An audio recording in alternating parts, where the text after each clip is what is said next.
So, what's up guys? Ayan. Marami na tayong hipon.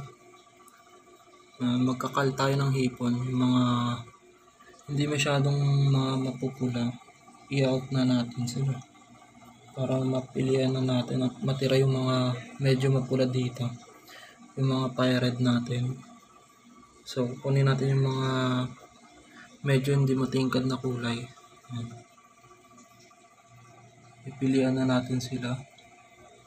So, ito ang gagamitin ko na lagayan muna, tapos bago natin i-transfer dito sa ating timba. Yan. Bago natin transfer dyan, huhulihin natin sila isa-isa. Pilihan na natin sila. Okay. Pero okay, paano magkal? Okay. So yan guys, hulihin na natin muna sila.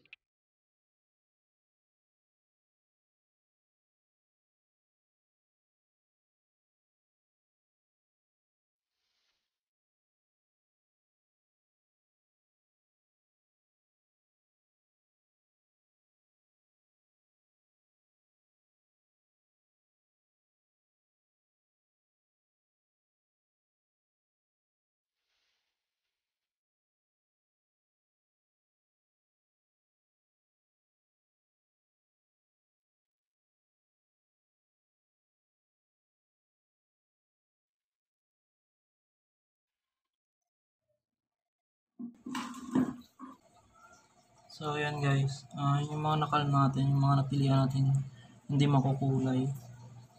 Yan.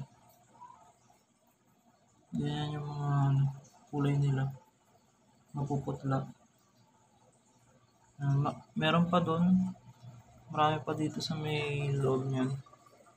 So nga lang nagtatago na yung iba. So next time na ulit natin hulihin sila. Share ko lang sa inyo. Yan yung mga nakuha natin mga hindi masyadong makulay. Yan yung mga ordinary na cherry shrimp.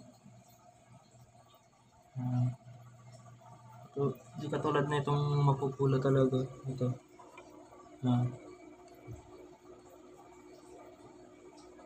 Yan yung color nila talaga.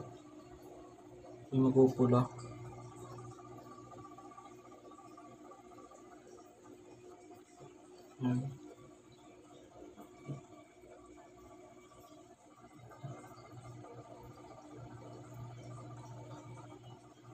Ayun yung mga perfect na kulay nila. Yung mapupula.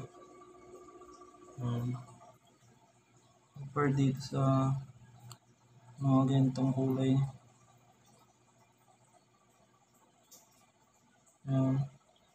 Yung karamihan dyan lalaki.